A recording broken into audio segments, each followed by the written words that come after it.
En 2004, dans une petite ville de Pennsylvanie qui s'appelle Dover,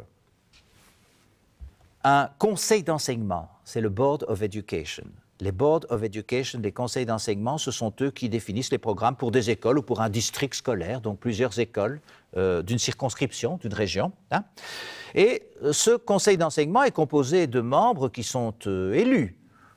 Parmi les parents, les professeurs, les directeurs d'école, les notables locaux, etc.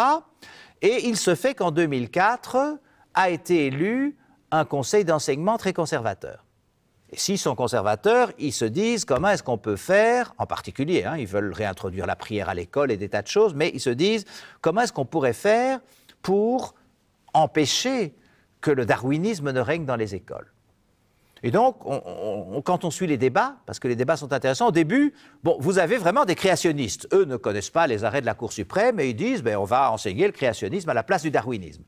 Alors, les avocats du Board of Educators le disent tout de suite, écoutez, il y a des arrêts de la Cour suprême, ne parlez surtout pas de créationnisme et ne parlez surtout pas de supprimer le darwinisme, tout ça est interdit, et vous ne pouvez même pas mettre le créationnisme sur le même plan que le darwinisme, il faut trouver autre chose, on ne sait pas ce que la Cour suprême déciderait, mais ce qu'on peut au moins faire, c'est présenter notre intelligent design. Et donc, le Board of Educators, qui a le droit de le faire, dit voilà, au début des cours de biologie, le professeur lira un avertissement, et dans cet avertissement, il va dire qu'il existe une autre théorie, que cette autre théorie n'est pas enseignée, ce qui crée évidemment le soupçon chez les élèves, si c'est tellement bien cette théorie, pourquoi est-ce qu'on ne l'enseigne pas, et que d'ailleurs on met à la disposition des élèves le livre central de la doctrine, qui s'appelle Of Pandas and People, hein, les pandas et les gens, et les individus humains, et que les élèves peuvent s'informer, et avec les ressources du Discovery Institute de Seattle,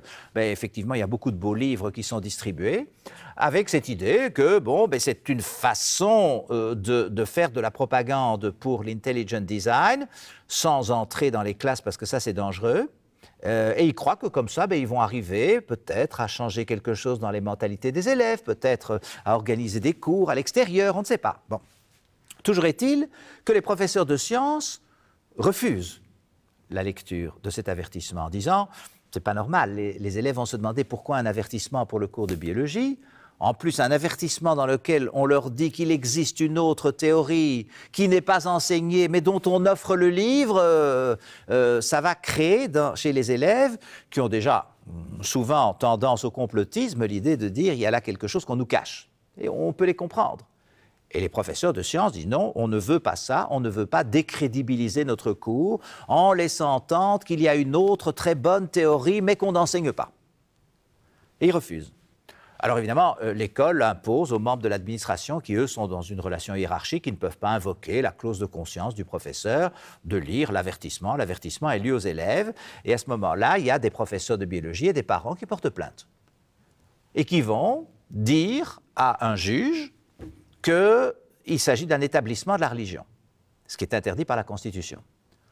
Non, évidemment, c'est plus difficile à plaider que du temps des attaques frontales. Va de soi que les Monkey Laws, c'était un établissement de la religion.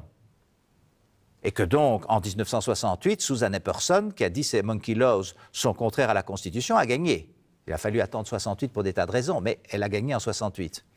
Mais là, c'est plus compliqué, c'est beaucoup plus doux. Ce sont des gens qui disent c'est une autre doctrine scientifique, on n'empêche pas les cours de darwinisme, on ne veut même pas être à côté du cours de darwinisme, on lit un simple avertissement et on offre des livres. Hein?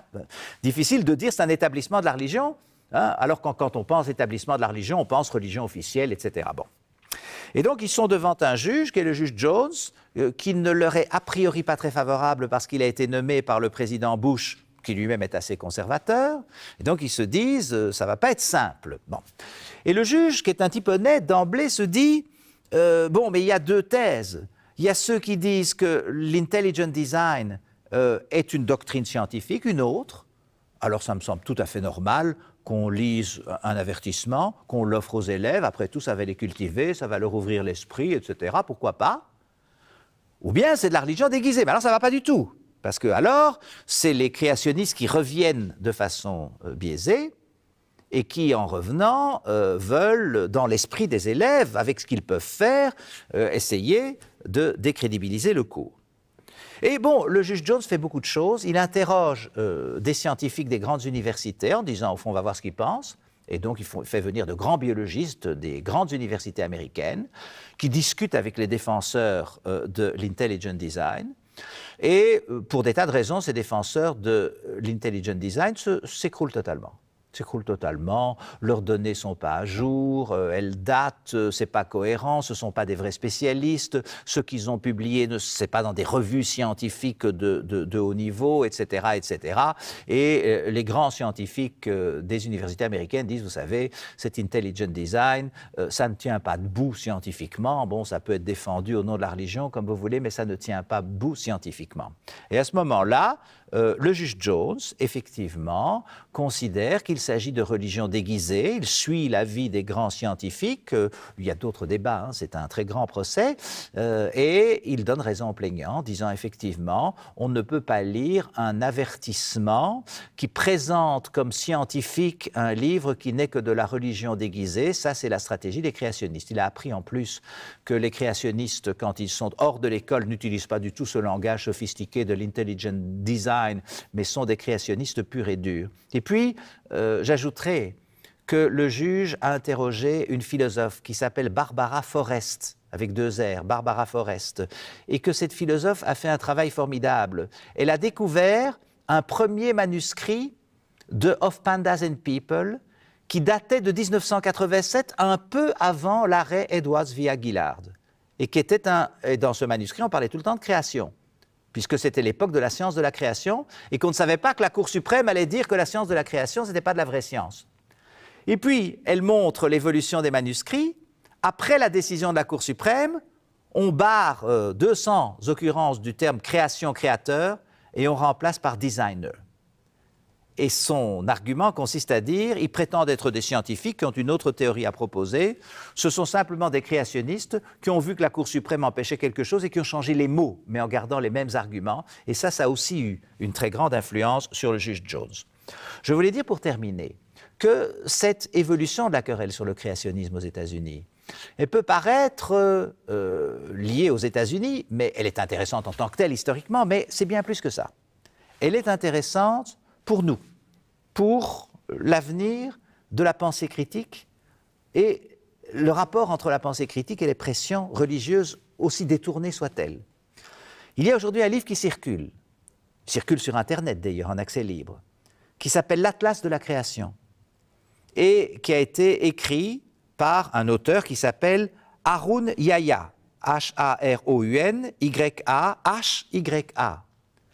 Eh bien, vous trouvez tous les arguments un peu mêlés dans cet ouvrage qui défend les arguments créationnistes en traitant tous ceux qui défendent la biologie darwinienne d'athées, de mécréants, d'adversaires des grandes valeurs morales, mais qui utilise aussi les arguments de l'intelligent design. Il y a plein de schémas, sans doute peu compréhensibles, dans lesquels on essaye de montrer que le système immunitaire n'est pas possible par la théorie de l'évolution, mais que l'intelligent design en rend compte, etc., etc.